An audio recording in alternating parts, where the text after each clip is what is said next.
So, to begin with, first of all, Mr. Osman, thank you so much for being with us over here today. And thank you so much for this opportunity. I hope, inshallah, It's we'll enjoy what this conversation.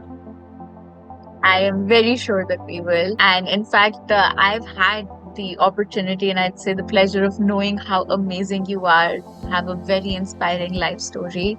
And you went through a lot in life to be where you are today. You're at a very respectable position. So why don't we give our audience members that same opportunity to get to know you a little bit? So please do go ahead and introduce yourself.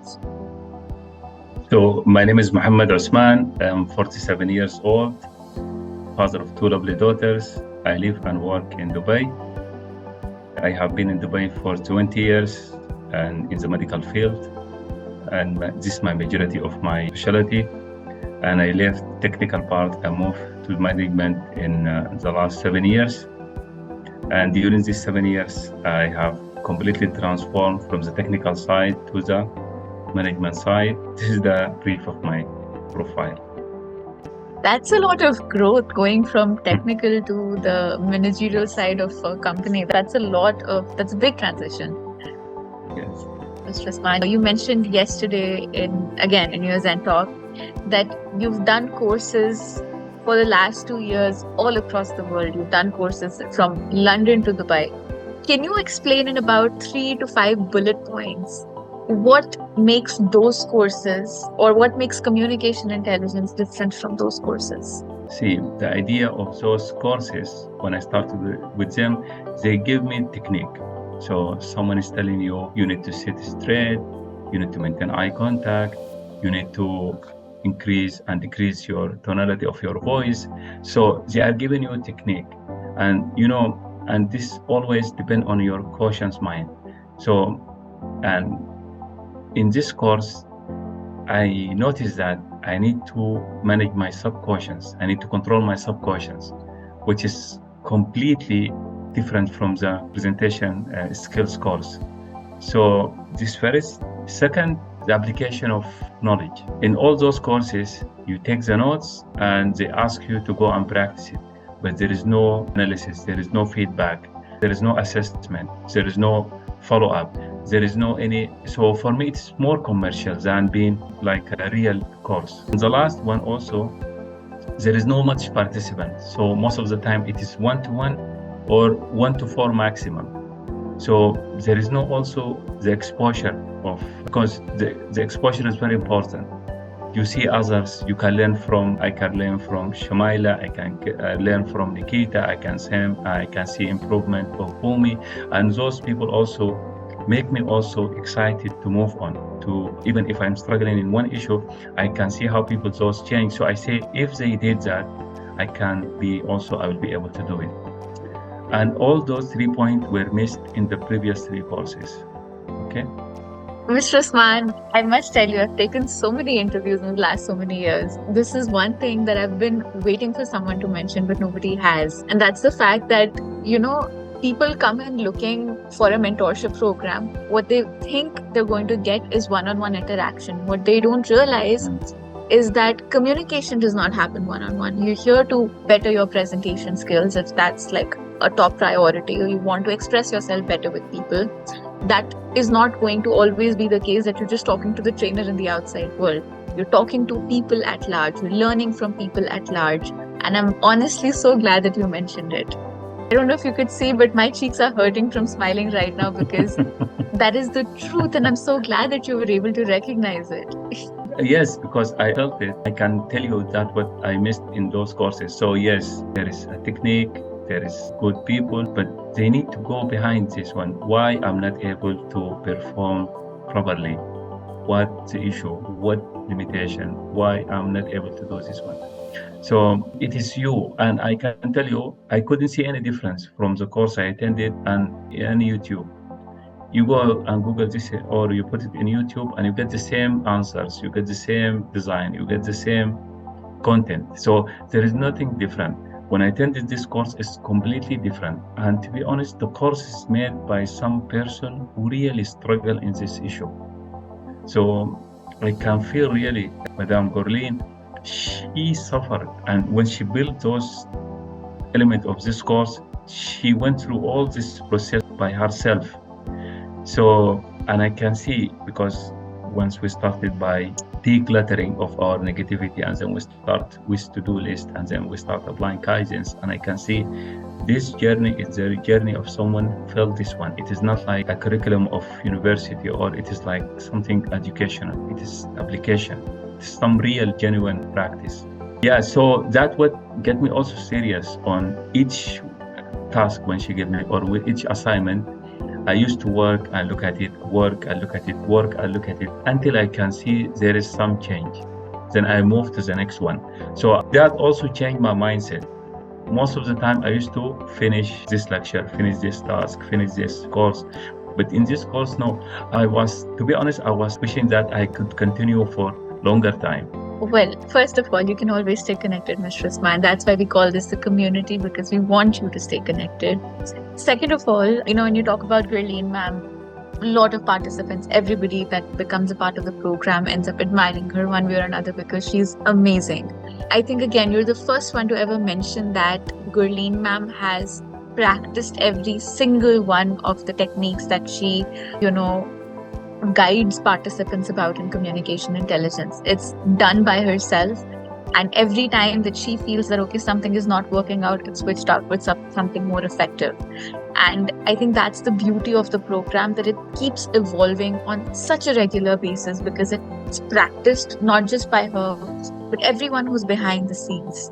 So when I watched the video of Gurleen ma'am, then I start looking at this. I start to revising my concept and what is the goal of the presentation, or what is I'm trying to do in this presentation. So it was actually, I recalibrate my idea. I reassessed my goal, actually. And after I started this course, I start working on my negative personality. I start working on my positive area also. I started appreciating that part, which I was always ignoring. I was always looking on the negative side. So I learned I should balance between both. When I declutter some negative practice, I need also to celebrate some of the achievement I did also. In this way, you can balance also. So it is not always cut the part of the negative part, yes. Absolutely. I think you've said something very powerful, because, a lot of times when people are coming into the program, when we do the SWOT analysis, part of the SWOT analysis is evaluating areas of weaknesses. Part of it is understanding what your strengths are. And a lot of times people don't even pay attention to the strengths, wherein that's such an important part of the growth process. So I'm very glad that you mentioned that. It's a very powerful point to always sort of have at the back of your mind, that my strengths are as important as my areas of work are, and they're going to be as helpful as anything else to me. And I'm very glad that you mentioned, that initially when you came to the program, your goal was to work on your presentation skills. And I think that is what people usually would refer to as their communication skills. So allow me to ask you this. What have you realized is the difference between communication skills and communication intelligence? What I realized, first, communication skills, it is about your external communication, about the message you are going to send for a recipient. Communication intelligence is to work from your inside. So you work from your internal issue. You fix your own limitation, and you have your peace of mind. You declutter all the negative mindset. You increase your self-esteem. You work on all those areas where it is not in the communication skills. So here you are going to check the real of you, and you will start building on that person.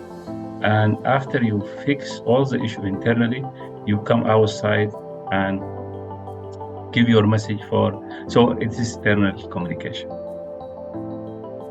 Right.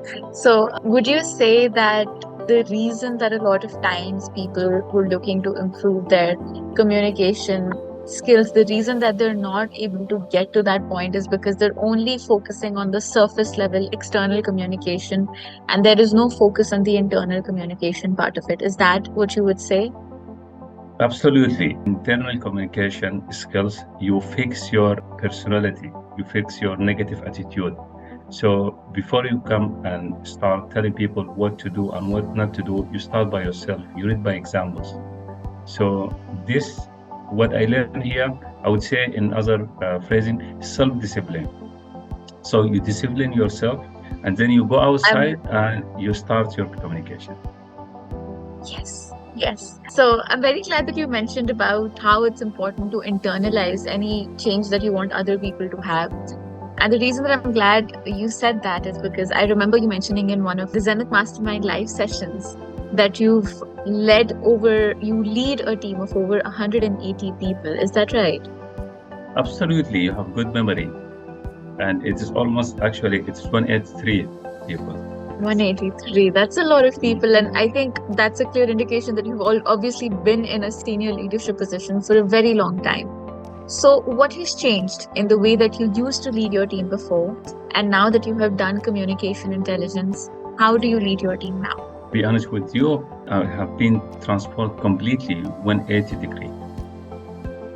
Before, I used to have huge emails not being responded. I have many issue of outstandings, personal, also staff conflict issue. So these were my major burdens.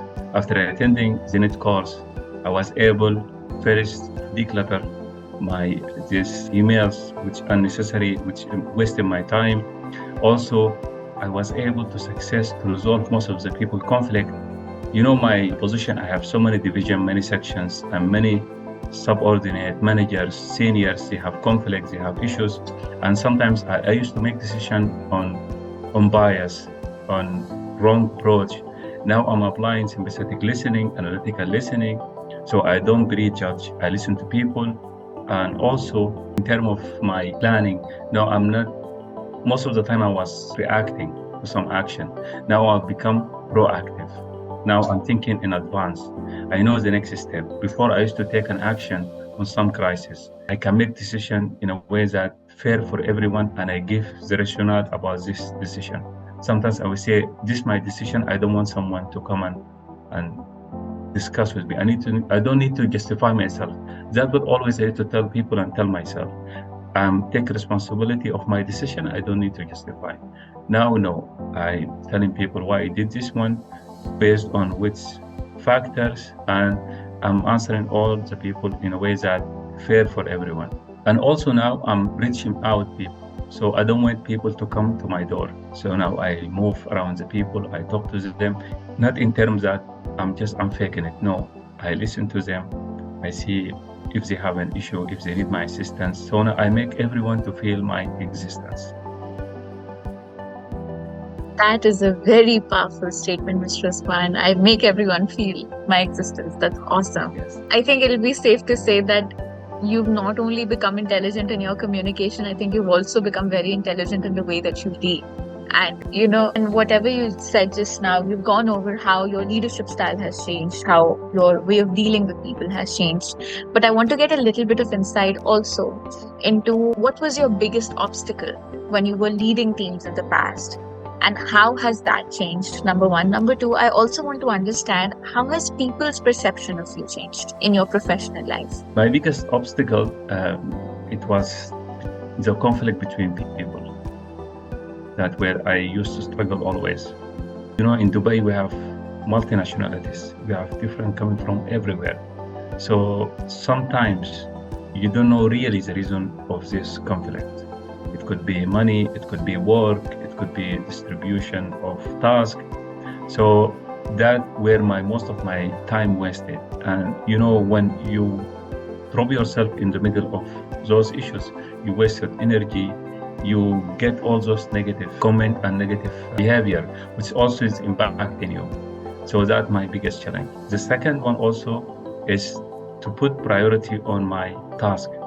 Sometimes I carry multitask, and I used to consider this as a skills. Now I notice that doing multitask is not a good idea, because most of the time you reach the end, but the quality of those tasks not up to what you are looking for. And now when I fix and close one of those project or task, I don't come back to them. So by this way, I'm also relieving myself. Second, also, I have learned that all the issue, it's a learning opportunity for me. So now we don't blame people. I go and blame the system. In the healthcare sector, we are dealing with patient. So most of our issues are personal, with life of the patient. And most of it is critical. And we use always to get panic. We have always, and our action is serious. So now, whenever we have those issues and error, first of we review our system and we take it as a learning opportunity. And then maybe those people, they don't know what is the policy, what is the procedure. So now we go and visit our system, we take it as learning, we share it with all, we don't blame anyone, we put it as general. And then if it comes that second time, again, we sit with the people in a way that we need to understand why they are not following this system or this policy or SOP. So now I change and I move from this side to this side. Okay. So now I earn the people trust.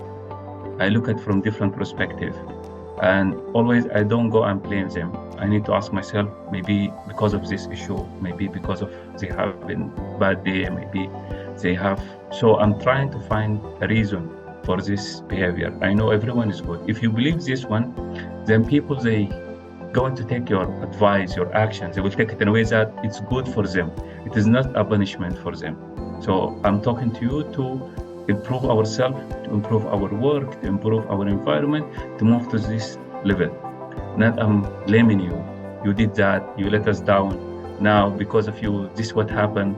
And this is the conversation I used to have. Beautiful, Mr. Osman. That was so wonderfully expressed, especially, there were so many amazing things actually that you said throughout of the past few minutes. Number one, amongst leaders, I think, or especially people who want to become leaders, I think a very big misconception is that I need to be a good multitasker. But actually, you just need to ensure that the quality of what you're doing first is done right, so that you don't have to revisit that task, like you said, and you'd actually end up saving on time. Beautiful. This is the main message. This is the main prize I took from this course: how to earn people's trust. It is not an easy, actually, and people, they need to feel the real of you. It's very funny because people come into the program with the expectation that my communication is going to get better, and that's what happens. Their communication does that get better. But what they don't realize is that as a side effect of that, as a byproduct of that, their relationships get much better. Not just in their professional, but also in their personal life. And I think if everybody came in with that approach, that I don't just want to work on my communication, I also want to enhance the quality of my relationship, then the outcome that you get out of the program and the outcome that you expect, they're going to be in complete alignment, because that's the first thing that happens. Your happiness quotient gets better, your relationships get better. So I'm very glad that you mentioned that. Absolutely. When I watched Gorlin mom video, I noticed that I'm doing something wrong. So I should not go and focus on the external appearance. I should not go and focus on my presentation skills or my vocabulary. I need to focus on my internal side of me. And then I need to work on my inner circle, my family, my wife, before I go and influence people outside. Right. And what about the relationships that you share with the people in your personal life, with your own family and people in your inner circle? How's that changed? 100% change, actually. So, as I said to you, for the first time, I had a conversation with my parents comfortably. When I used to call or talk to them, I used to always getting upset, disappointed, and taking whatever is in this part of the conversation in a negative way. Okay. And because I'm still angry, I'm still not happy, and still frustrated. Okay. So after attending this course, I learned that there is some issue and there is some people you cannot, when you wait for forgiveness or you give forgiveness, you don't wait for reasons. You don't wait for apology. So you don't wait for reconciliation. You give that forgiveness and that's it. And you close that chapter, you start a new page. So it was completely relieving for me. So now I'm feeling really comfortable, I'm feeling happy, I'm taking things in a positive way. You were saying such beautiful things. What you just said about forgiveness, Mr. Usman. We talk about decluttering in communication intelligence. It's about the first things that we talk about. But very rarely do I see someone taking such a powerful message out of it that, forgiveness is about my forgiveness to them, not about whether or not they apologize. It's about relieving myself of that burden that I'm angry with this person and letting go of my anger. That's such a beautiful way to approach it. That's such a beautiful perspective towards it, I'd say. So thank you so much for sharing that. And can you talk a little? Yes, please go ahead. And to be honest, it is not an easy. So it took me at least now forward and backward, at least for 1 month to have this kind of conversation. So I bet it's not easy. I bet it's not easy. If it was easy, people would be doing it all over the world. All the time, yes. It takes a lot of courage. Yeah. It takes a lot of courage, and you being able to not only show that courage to let go, but also share about it today. I think that says a lot. Can you talk a little bit about the fact that, your family has stopped using phones and, you are now sharing such a closer bond with your daughters? Yes, and actually this is one of the, I would say this is the silent killer of family. So I noticed that whenever we are in the home, everyone using his mobile, or my daughters were using the iPads. And we never had any real conversation. So most of the time, everyone on social media or they're playing games. And I felt that I got disconnected inside the family. So there is a time when I talked to my daughter, and she was very upset with me. And then I was talking to her, and she said, "No, I don't know you. You're always on your laptop, or you are talking on phone, or you are outside." I realized that comment, and really it was devastating for me. And it kept me to think also, and make me to also feel I'm so selfish actually. So if I come to home, I need to stop using my phone. And that's what I have done with them. They were very, very angry at the first day, second day, third day, fourth day. Okay. So what we agreed that we should stop using our phone at home, and it only for 1 hour we use the device. So it is them and me, and all of us, we keep the phone away, and then we start having real conversation. We start having kind of games, talk together. Beautiful, Mr. Usman. And I don't even know how many families are in this constant loop of being on the phone, going to work. And even though you're living with your family, there's no real connection over there. So I think it's beautiful. For me, it's like your entire family agreed, not just you, that I'm not going to use my phone. For me, that's like your family is living like a Zenith now. Your entire surrounding has become that of a Zenith now. Amazing, Mr. Usman. It's truly wonderful what you have been able to do, not just in your professional life, but also in your personal life. And so many things that you've just gotten as a byproduct of the dedication that you've shown towards this program. Allow to ask you about this, Mr. Usman. So you've been in a senior leadership position for a very long time. You've undergone so many trainings within the company, outside the company, individually, independently with people from different countries. What makes Gurleen ma'am stand out as a mentor? What makes Gurleen ma'am different as a mentor than everybody else that you have experienced so far? First, she's very genuine. So, and the second one, she's doing things she's trying to give message, and you can feel that. This course is not about only to be a good communicator. It's not only about to be a good person. There is message in this course, okay? And I can realize this when I went through all those subjects, okay? So for me, she's very genuine. She has message. And the last also, she's feeling everyone, and she's very dedicated for every one of us. So she knew my problem. She knew my solution. She knew what I need to do. And then she will come and take you as a person, and she come and sit you. So she's very dedicated, and that would make her different from all the other mentors, other people. And I'm sure she will reach more than 1 million participants. Actually, when I had this conversation with her, I told her she will reach at least 10 million, and maybe she can look for 100 million. Blessings of participants like yours, I have no doubt. And fingers crossed that is going to happen one day. Absolutely. So, Mr. Usman, You had a one-on-one with Gurleen ma'am very recently. How was that experience for you?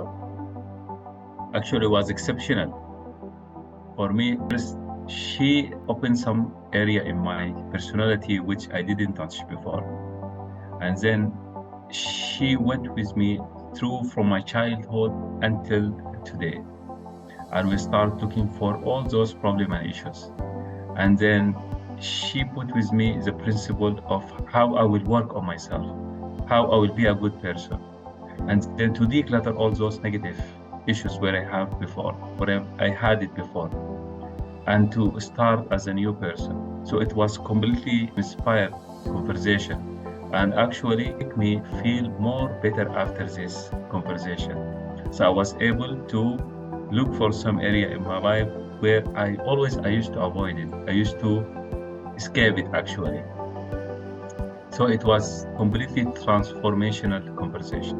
I'm very glad that you were so open about it. And the next question that I'm about to ask you is probably going to be a funny question to ask, considering that I'm the one asking. But I'm very curious to know. Yes. How has your experience been in the discussion forums and with your head coach, that is myself? How's that experience been for you? It was really helpful. It was really helpful, and to be honest, it come always in a positive way. So when it come from you, it come from Lima, it come as you don't feel bad. You don't feel, even if I need to work on this issue, I need to improve this part of my presentation or my talk or my accent. It was like, yeah, that's what I need to. So it make me always eager to understand from you, to listen to you. So it never come in a negative way, and I felt like we are part of family. So I didn't feel like we are like in a course or no. So Arvin, Merdu, Gorlin, Wumi, all of us, like we are family. So when it comes in families, there is no personalities, there is no negativity. It's like we are here to improve ourselves. We are here to improve our personality. It's here to be as a good people. So for me, it never been as a negative. I never take it in a negative approach, and always it was it was positive, and it was motivational actually for me. You're very right, it is a family, it is a community over here, and hopefully one that is going to stay connected for a very, very long time. That's what we hope. Yes. When we graduate you from the program, that's what we hope for. And, as we near the end of this interview, I must say, before I ask you my last question, that I could probably go on having a conversation with you for the next hour or so. But I understand that it's late over there. So let me end this interview by asking you this one last question. Okay. Is communication intelligence training program something that all working professionals need? Actually, it is everyone. It is not professional. Actually, it should be like a holy book for everyone. I think that says it all. I don't think you have to say anything else. So, yeah. Allow me to thank you, Mr. Osman, for sparing your time over here today. It's been such a wonderful experience, not just getting to do this interview with you, but getting to interact with you over the last so many weeks has been an absolute delight. I don't think there have been a lot of live sessions that you've ever missed. I think you've tried to be there for every one of them. And you've always actually made your presence felt. You've always added a certain light to the live sessions that it's just been that much more fun having you. So thank you so much. And once again, it's been so amazing.